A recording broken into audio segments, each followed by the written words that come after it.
इनका आगाज करेंगे एक बड़ी खबर के साथ। बड़ी खबर, बड़ी जानकारी सामने इस वक्त की। ये बड़ी खबर आपको बता रहे हैं, हरियाणा में चुनावी शोर थम चुका है। ये बड़ी खबर, बड़ी जानकारी आप तक पहुंचा रहे। 5 अक्टूबर को वोट डाले जाएंगे।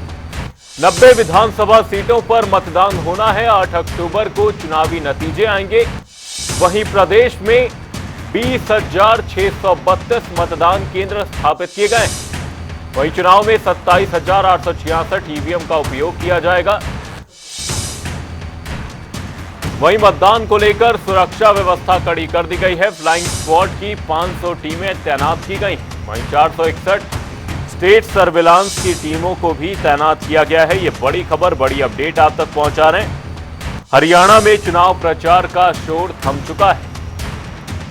अब ऐसे में मतदान प्रक्रिया को सकुशल संपन्न कराने के लिए तमाम इंतजाम कर लिए गए हैं। फ्लाइंग स्क्वाड की 500 टीमें तैनात की गई हैं। 461 स्टेट सर्विलांस की टीमों की भी तैनाती की गई है। यह बड़ी खबर, बड़ी जानकारी आप तक पहुंचा रहे हैं। चुनाव प्रचार का शोर थम चुका है। अब 5 अक्टूबर को मतदान होने हैं। वहीं 8 को नतीजे घोषित किए जाएंगे। 90 विधानसभा सीटों पर वोट डाले जाने हैं। ऐसे में व्यापक इंतजाम कर लिए गए हैं। चुनाव में 27,866 ईवीएम का उपयोग किया जाएगा। साथ ही मतदान को लेकर सुरक्षा व्यवस्था कड़ी रहेगी। फ्लाइंग स्क्वाड की 500 टीमें इस दौरान तैनात कर दी गई हैं। साथ ही आपको बता दें, इस दौरान मतदाताओं को जागरूक करने के लिए भी तमाम कैंपेन चलाए गए। हरियाणा में चुनावी शोर थम चुका है। 5 अक्टूबर को वोट डाले जाने हैं और ऐसे में बीजेपी और कांग्रेस दोनों ही पार्टियों ने जमकर ताबड़तोड़ प्रचार किया। अन्य पार्टियां भी पूरी तरह से एक्शन मोड में नजर आई। प्रदेश में 20,632 मतदान केंद्र स्थापित किए गए हैं। चुनाव में 27,866 ईवीएम का उपयोग किया जाएगा। इसी खबर पर तमाम जानकारी के साथ हमारे सहयोगी रमेश कुमार फतेहाबाद से हमारे साथ जुड़े हुए। रमेश, आपसे जानना चाहेंगे, चुनाव प्रचार का शोर थम चुका है। आपसे जानना चाहेंगे कि यहां पर चुनाव प्रचार को लेकर तो कोई अव्यवस्था सामने नहीं आई, क्योंकि चाहे बीजेपी की बात करें, चाहे कांग्रेस की बात करें, सभी पार्टियों ने ताबड़तोड़ प्रचार किया। कई तमाम बड़े चेहरे प्रचार में उतरते हुए नजर आए। तो आपसे जानना चाहूंगा, इस प्रचार प्रसार के दौर में कोई अव्यवस्था तो नहीं देखी गई? देखिए, बिल्कुल बताना चाहूंगा कि हरियाणा विधानसभा चुनाव को लेकर जो चुनाव प्रचार का जो आखिरी दिन था, शाम 5 बजे जो लाउड स्पीकर के जो शोर थे या जनसभाएं थी, वो सभी उम्मीदवार द्वारा जो समाप्त कर ली गई। उसके बाद जो जिला प्रशासन है या चुनाव के अधिकारी है, उन्हें किसी प्रकार की सूचना नहीं मिली कि चुनाव प्रचार थमने के बाद कोई उम्मीदवार जो अपना चुनाव प्रचार कर रहा है। जी, साथ ही रमेश जी, आपसे यहां पर जानना चाहूंगा, आपने चुनाव प्रचार को लेकर जिक्र किया कि सकुशल समाप्ति हुई। अब मतदान होने हैं। मतदान को लेकर किस तरह की तैयारी यहां पर की गई है? सुरक्षा व्यवस्था के लिहाज से किस तरह की तैयारी की गई है? वहीं आपको पता है कि चुनाव जब नजदीक आते हैं, 1 से 2 दिनों का वक्त रह जाता है, तो उस दौरान पैसों के माध्यम से या जनता को अलग अलग माध्यमों से लुभाने की कोशिश की जाती है। इन चीजों को रोकने के लिए क्या कुछ प्रबंध किए गए हैं?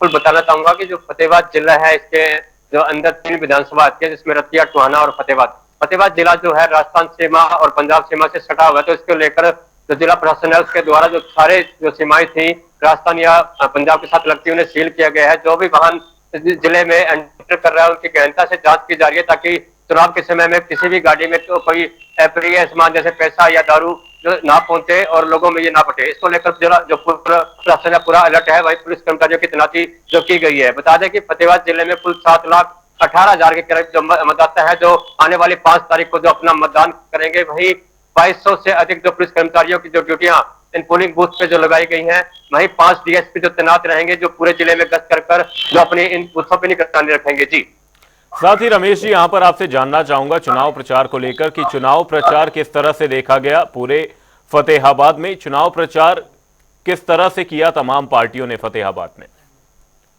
देखिए, बिल्कुल बताना चाहूंगा, या बीजेपी हो या अन्य जो दल हो, वो सभी अपने अपने चुनाव प्रचार जो कर रहे थे। वहीं जो चुनाव आयोग द्वारा उम्मीदवार हैं या आम लोगों से जो अपील की गई थी कि जो मतदान के अंदर किसी प्रकार की अप्रिय घटना ना हो, वहीं जिले में 1144 भी लगाई गई थी। इसके अलावा अन्य कोई दल अपने जो राजनीतिक बैठक या राजनीतिक जनसभाएं कर रहे थे, तो उन्हें चुनाव आयोग से परमिशन लेनी लेने की अनुमति थी। और वही जो कार्यक्रम अब तक जो जनसभाएं हुई, किसी भी जनसभा में ऐसी अप्रिय घटना जो सामने नहीं आई। वहीं जिला प्रशासन लगातार मतदाताओं से अपील कर रहा है कि आने वाली 5 तारीख को अधिक से अधिक मतदान हो, ताकि मतदाताओं को जी। जागरूक करने के लिए अलग अलग कैंप भी जो जिला प्रशासन द्वारा लगाए गए थे।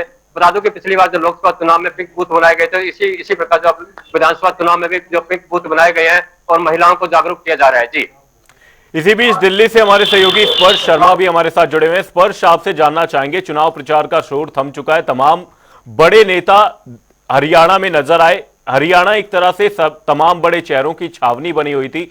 चुनाव प्रचार का शोर थम चुका है। अब आपसे जानना चाहेंगे कि चुनाव प्रचार किस तरह से आप आंकते हैं, क्योंकि बीजेपी चाहे कांग्रेस, दोनों ही पार्टियों ने जमकर जोर लगाया और कोई ऐसी अव्यवस्था की तस्वीर सामने नहीं आई।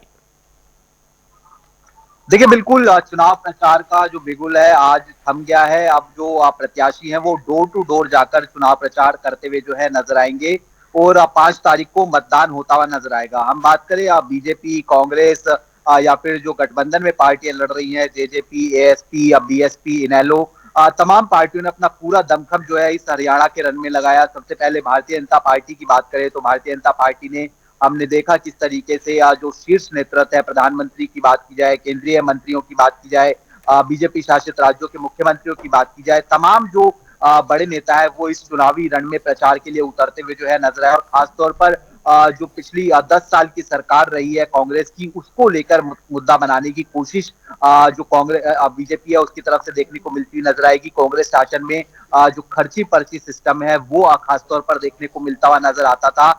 ये भारतीय जनता पार्टी का एक सबसे बड़ा मसला देखने को मिलता हुआ नजर आया। फिर हमने देखा कि कुमारी शैलजा तो जिस तरीके से उनकी नाराजगी चल रही थी उसको कैच करने की कोशिश जो है वो भारतीय जनता पार्टी की तरफ से की गई। ऑफर तक जो है कुमारी शैलजा को दिया गया कि वो जो है बीजेपी में शामिल होती हुई जो है नजर आ सकती हैं अगर वो चाहे तो। यानी जो पिछड़ा वर्ग है उसको साधने की कोशिश भारतीय जनता पार्टी अपने तरीके से जो है करती हुई जो है नजर आई थी। और खासतौर पर जो खर्ची पर्ची सिस्टम है, कांग्रेस की इनफाइटिंग है, ऐसे तमाम मसले जो है भारतीय जनता पार्टी उठाती हुई जो है नजर आई।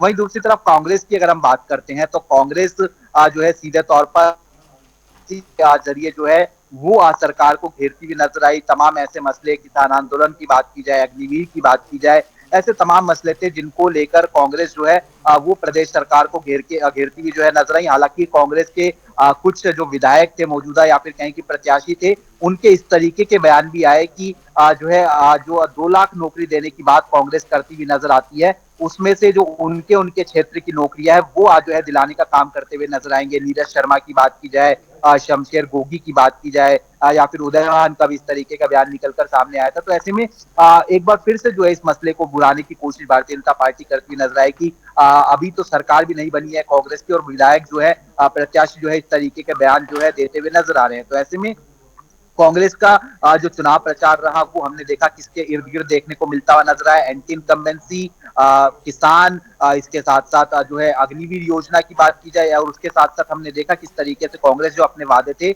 वो आज जो है जनता के बीच में पहुंचाती जो है नजर आई, जिसमें फ्री बीज जो है देखने को मिलती हुई नजर आई थी। वहीं दूसरी तरफ अगर जो दोनों गठबंधन दलों की बात करते हैं, जेजेपी एएसपी की या फिर इनेलो बीएसपी की, तो उन्होंने भी अपना दमखम लगाया। जहां उनके नेता प्रभाव रखते हैं वहां पर उनकी रैलियां देखने को मिलती हुई नजर आई हैं। तो ऐसे में कितना जो नुकसान है या फिर कहीं की कितना जो खुद की पार्टियों का फायदा ये दोनों पार्टियां उठाती हुई नजर आएंगी, महत्वपूर्ण रहेगा। इसी बीच यमुनानगर से हमारे सहयोगी सरबजीत बावा भी हमारे साथ लगातार जुड़े हुए हैं। सरबजीत जी, आपसे जानना चाहेंगे, यमुनानगर में किस तरह से चुनाव प्रचार देखा गया और साथ ही कोई अव्यवस्था की तो खबर इस बीच नहीं आई, क्योंकि दोनों ही पार्टियों ने दमखम पूरे जोर के साथ अपना चुनाव प्रचार किया। साथ ही जो यहां पर गठबंधन वाले दल भी हैं और भी अन्य पार्टियां हैं, सभी ने पूरी ताकत के साथ चुनाव प्रचार ग्राउंड पर करते हुए नजर आए। किस तरह से आपने यमुनानगर में प्रचार प्रसार को देखा?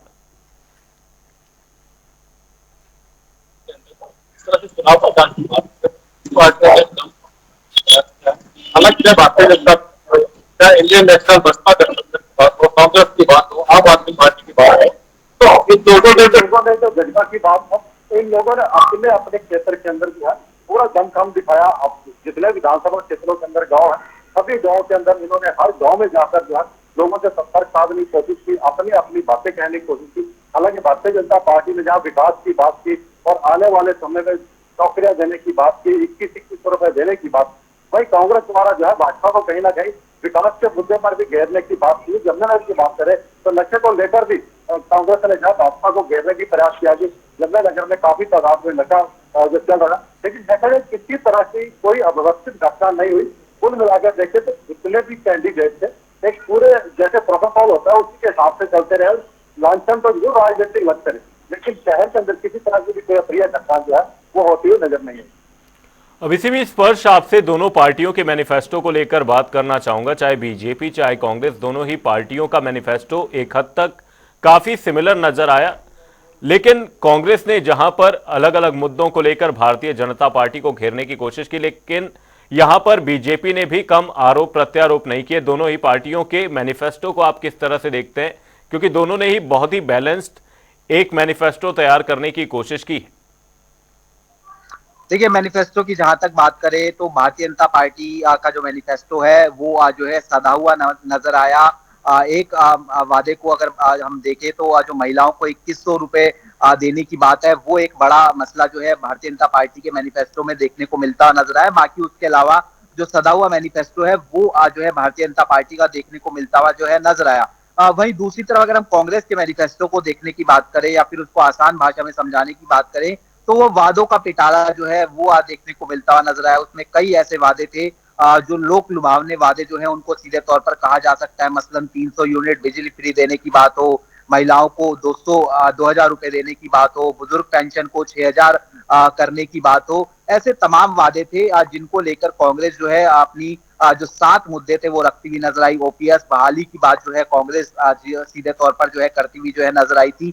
तो ऐसे में ये कई जो वादे थे वो कांग्रेस के देखने को मिलते हुए नजर आए, लेकिन ये वादे धरातल पर कांग्रेस किस प्रकार से उतारती हुई नजर आएगी, इसको लेकर जो बीजेपी है वो कांग्रेस पर निशाना साधती हुई नजर आई। बीजेपी ने सीधे तौर पर कहा कि ये जो बड़े वादे हैं वो जो है कांग्रेस बेशक अपने मैनिफेस्टो में करती हुई नजर आ रही है, लेकिन इनको जमीनी स्तर पर किस तरीके से उतारा जाएगा ये महत्वपूर्ण रहेगा। प्रधानमंत्री ने तो हिमाचल प्रदेश सरकार पर निशाना साधते हुए कह दिया कि हिमाचल प्रदेश में भी कुछ इसी प्रकार के जो वादे हैं वो कांग्रेस की तरफ से जो है किए गए थे और वो अभी तक वादे जो है पूरे नहीं किए गए हैं। यानी कांग्रेस जो है अर्थव्यवस्था खराब करने की बात करती हुई नजर आती है। हिमाचल प्रदेश की अर्थव्यवस्था खराब हो गई है इस तरीके के वादों को लेकर। ऐसे में कांग्रेस बेशक ये वादे जो है जनता के बीच में लेकर जा रही हो, लेकिन ये वादे पूरे किस तरीके से करेगी इसको लेकर जो है बीजेपी कांग्रेस पर निशाना साधती हुई नजर आई। वहीं दूसरी तरफ कांग्रेस का ये कहना था कि उन्होंने जनता से पूछकर ये मैनिफेस्टो जो है तैयार किया है। तमाम तरीके से उन्होंने ये देखा कि किस तरीके से जो वादे हैं वो पूरे किए जा सकते हैं भविष्य में, उसी को ध्यान में रखते हुए जो वादे हैं वो जो है पूरे जो है कांग्रेस जो है करती हुई नजर आ रही है। ऐसे में कई महत्वपूर्ण पॉइंट्स भारतीय जनता पार्टी के मैनिफेस्टो में भी थे, कई जो महत्वपूर्ण पॉइंट है वो कांग्रेस के मैनिफेस्टो में भी देखने को मिलते हुए नजर आए। ऐसे में अब जनता किसके मैनिफेस्टो को जो है असली मानती हुई नजर आएगी, ये महत्वपूर्ण रहेगा। फतेहाबाद से हमारे सहयोगी रमेश कुमार जी का रुख करूंगा। रमेश जी, आपसे जानना चाहूंगा, चुनाव प्रचार का शोर थम चुका है, लेकिन अब चुनाव प्रक्रिया मतदान होने हैं। किस तरह के इंतजाम फतेहाबाद में एक सकुशल मतदान को संपन्न कराने के लिए किए गए हैं? देखिए, बिल्कुल बताना चाहूंगा कि फतेहाबाद जिले में जो आज चुनाव प्रचार थमने के बाद जो उम्मीदवार है अब अपने लिए घर घर जाकर जो वोटों की अपील जनता से करेंगे। वहीं जो जिला प्रशासन द्वारा जो पुख्ता इंतजाम यहाँ सुरक्षा के जो किए गए हैं, 708 के करीब जो पोलिंग बूथ है पूरे फतेहाबाद जिले में बनाए गए हैं और 7 लाख से अधिक जो मतदाता है वो अपना मतदान आने वाली 5 तारीख को जो यहाँ करेंगे। वहीं सुरक्षा की अगर बात करें तो 2200 पुलिस कर्मचारी जो यहाँ तैनात किए गए हैं, वहीं 5 डीएसपी इनकी जो ऊपर लगाए गए हैं। वहीं जो पंजाब और राजस्थान जो सीमाएं साथ लगती है तो इसको लेकर पंजाब पुलिस के जो जवान भी यहाँ सीमाओं पर तैनात किए गए हैं ताकि किसी प्रकार की चुनाव वाले दिन अप्रिय घटना यहाँ ना हो। बता दें कि कल शाम को जो पोलिंग पार्टियां हैं वो सभी पोलिंग बूथों पे ईवीएम मशीनें लेके जाएगी और इसको लेकर लगातार जिला प्रशासन जो अलर्ट मोड पे है, वहीं जनता से अपील कर रहे हैं जिला प्रशासन के अधिकारी की मतदान के दिन शांति बनाए रखें और जो अधिक से अधिक मतदान करें। जी, सरबजीत बावा हमारे सहयोगी हमारे साथ लगातार जुड़े हुए। सरबजीत जी, आपसे जानना चाहूंगा, चुनाव आयोग की ओर से यमुनानगर में एक सफल मतदान करवाने के लिए क्या कुछ इंतजाम आप देख पा रहे हैं? क्योंकि मतदान प्रतिशत बढ़ाना एक बहुत बड़ा लक्ष्य रहता है हर बार चुनाव आयोग के लिए, तो इस बार क्या कुछ इंतजाम किए गए हैं?